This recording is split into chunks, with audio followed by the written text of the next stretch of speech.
नमस्कार विद्यार्थी मित्रांनो, आपल्या ब्राईट फ्युचर क्लासेस या चॅनलवर तुम्हा सर्वांचे मी माळी सर मनापासून स्वागत करतो। निसर्गातील लहानसा सुगरण पक्षी किती सुंदर घरटे विणतो आणि त्यातून माणसाला काय शिकायला मिळते हे सांगणारी कवयित्री बहिणाबाई चौधरी यांची खोप्यामध्ये खोपा ही कविता आपण शिकलोच आहोत। आजच्या व्हिडिओच्या माध्यमातून आपण या कवितेच्या स्वाध्यायातील सर्व प्रश्नांची उत्तरे सोप्या भाषेत समजून घेणार आहोत।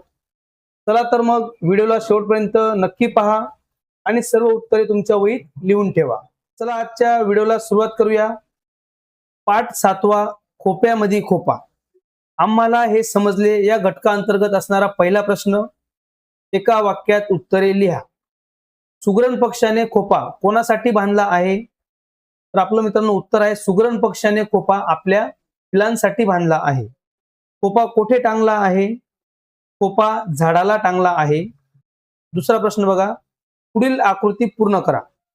कवितेत खोप्यासाठी आलेल्या उपमा। आपल्या या कवितेमध्ये कवयित्रीने सुगरण पक्षाच्या खोप्यासाठी 3 उपमा मित्रांनो दिलेल्या आहेत, त्या बघूया। झोका, झुलता बंगला आणि गिलक्याचा कोसा। या प्रकारे आपला हा क्वेश्चन नंबर 2 मध्ये दिलेली मित्रांनो आकृती आपण पूर्ण करणार आहोत। मित्रांनो, पुढील प्रश्नाकडे जाण्याच्या आधी तुम्ही आपल्या व्हिडिओला अजूनही लाईक केलं नसेल तर व्हिडिओला लाईक करा आणि जास्तीत जास्त विद्यार्थी मित्रांपर्यंत शेअर करा। तुम्ही आपल्या चॅनलवर नवीन असाल तर चॅनलला सबस्क्राईब करून बाजूच्या बेल आयकॉनला क्लिक करा, त्याच्यामुळे तुम्हाला येणारा पुढील व्हिडिओ मित्रांनो लगेच उपलब्ध होईल। जाऊया आपल्या पुढच्या प्रश्नाकडे। प्रश्न 3, खालील ओळींचा भावार्थ तुमच्या शब्दात लिहा। पहिली ओळ आपल्याला दिलेली आपल्या कवितेतील, देखा पिलांसाठी तिनं झोका झाडाले टांगला। या ओळीचा भावार्थ मित्रांनो समजून घेऊया। सुगरण पक्षी आपल्या लहान पिलांच्या सुरक्षिततेसाठी आणि आरामासाठी झाडावर वाऱ्याने झुलणारा सुंदर असा खोपा बांधून टांगते। तिच्या पिलांमध्ये जीव, जीव झाडाले टांगला।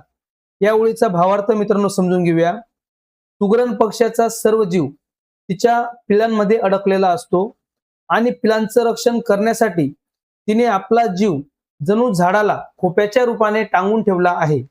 या प्रकारे आपल्या ओळीचा भावार्थ मित्रांनो आहे। जाऊया पुढच्या ओळीकडे। पाखराची कारागिरी जरा देख रे मानसा। या ओळीमधून कवयित्री माणसाला सांगतात की एक छोट्याशा पक्षाची ही अद्भुत आणि सुबक कारागिरी जरा निरखून बघ।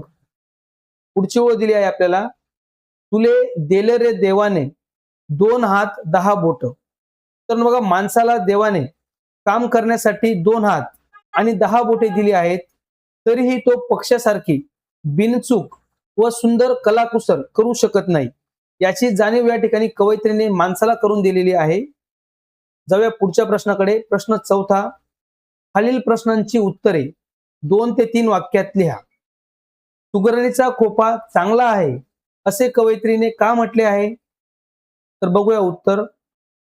सुगरणीचा खोपा अत्यंत लहान असला तरी तो गिलक्याच्या कोशासारखा सुबक, मजबूत आणि पिलांसाठी झुलत्या बंगल्यासारखा सुरक्षित असतो। तिच्या या उत्कृष्ट विणकामामुळे व कौशल्यामुळे कवयित्रीने खोपा चांगला आहे असे म्हटले आहे। प्रश्न आ, कवयित्रीने पाखरांची कारागिरी कोणत्या शब्दात वर्णिली आहे? तर कवयित्रीने पाखराच्या कारागिरीचे वर्णन करताना म्हटले आहे की सुगरण पक्षी आपल्या चिमुकल्या चोचीने अत्यंत सुबक खोपा विणतो।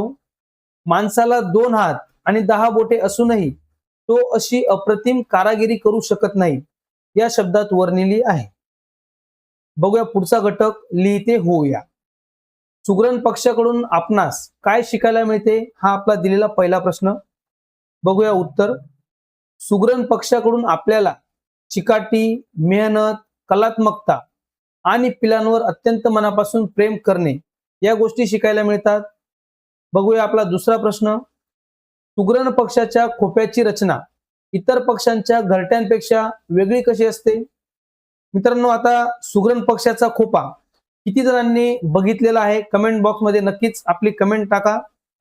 बघूया आपण आता हा निसर्गातला असणारा पक्षी बघितलेला आहे का? या खोप्याला तुम्ही अनुभवलेला आहे का? तर यातला वेगळेपणा आपण समजून घेऊया। इतर पक्षी काड्या, कचरा एकत्र करून साधे घरटे बनवतात, परंतु सुगरण पक्षी आपल्या चोचीने गवताच्या काड्या गिलक्याच्या कोशाप्रमाणे घट्ट व सुबक विणून झाडाला झुलता खोपा तयार करतो. पुढील घटक बघूया, खेळूया शब्दांशी. या अंतर्गत असणार आपला पहिला प्रश्न, शब्दांचे वचन बदला.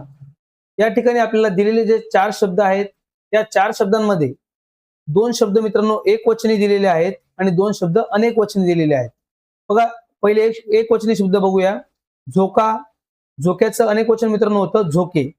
आणि झाड, झाडाचं अनेक वचन होतं झाडे. बंगले, बंगलेचं एक वचन मित्रांनो होतं बंगला. आणि पाखरे, पाखऱ्यांचं एक वचन होतं मित्रांनो पाखरू. या प्रकारे शब्दांचं वचन या ठिकाणी आपल्याला बदलायचं आहे. दुसरा प्रश्न, खालील शब्दांचा वापर करून वाक्य तयार करा.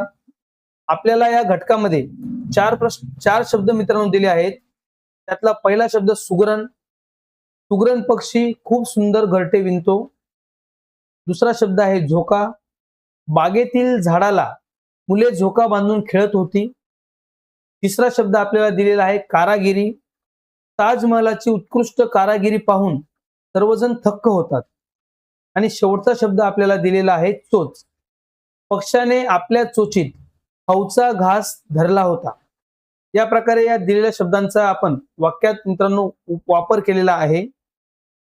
तर आपल्या अशा प्रकारे आजच्या व्हिडिओच्या माध्यमातून आपण कवयित्री बहिणाबाई चौधरी यांची खोप्यामध्ये खोपा या कवितेतील संपूर्ण स्वाध्यायाचे प्रश्न मित्रांनो अभ्यासलेले आहेत. आय होप तुम्हाला हा व्हिडिओ नक्कीच आवडला असेल.